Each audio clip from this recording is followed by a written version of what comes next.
Hi friends, সবাই কেমন আছো? আজকে রান্নার ভিডিও তোমাদের সঙ্গে শেয়ার করব। দই কাতলা কীভাবে রান্না করতেছি।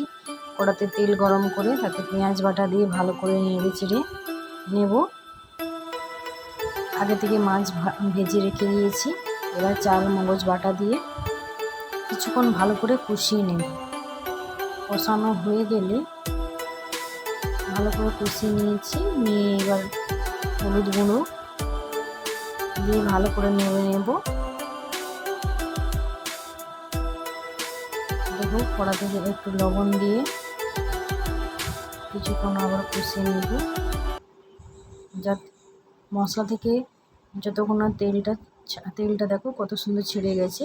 এবার ভালো করে নেড়ে চেড়ে টক দই আমরা বাটিতে না ফেটিয়ে কড়াতে দিয়ে ভালো করে একটু নেড়ে চেড়ে নেব, ভালো করে ফাটিয়ে নেব। দেখো কত সুন্দর কড়াতে তেল ছেড়েছে।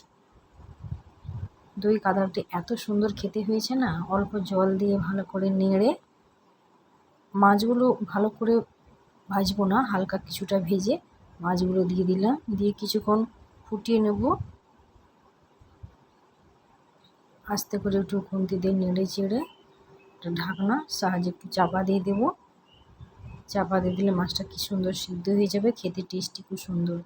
এতে আদা মৌরি লঙ্কা বাটাটা মৌরি দিলে না এত সুন্দর টেস্ট হয়, তাই জন্য মৌরি বাটা দিয়েছি। মৌরিকে আধ ঘন্টা ভিজিয়ে রেখেছিলাম, বেটে খুব সুন্দর। দেখো কালারটা দেখো কত সুন্দর হয়েছে, খেতে এত সুন্দর হয়েছে না।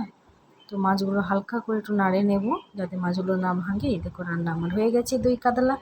এত সুন্দর খেতে, তোমরা একবার রান্না করে দেখবে, খেতে খুব সুন্দর।